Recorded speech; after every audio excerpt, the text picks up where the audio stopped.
para magamit ng ibang tao yung credit card ng ating mga kababayan? Ano ba mga modus operandi rito?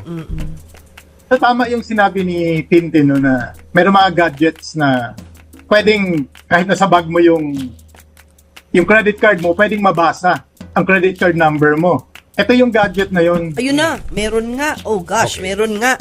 Paano? So, ang tawag dito ay Flipper Zero. Halimbawa, nasa loob mo ng bag mo to. Ang gagawin, baka makita yung number no, ng credit card mo. Harakpan mo. Pinakuha ko mababasa talaga? Naka-blur naman, naka-blur. Ang gagawin lang, ididikit ko lang to. Oh. Tapos?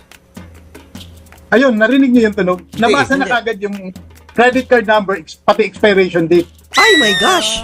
Teka muna, kahit nasa loob ng bag as in yung bag mo may layers. Tapos ilalagay mo pa sa wallet mo, maraming nakaharang sa bag mo.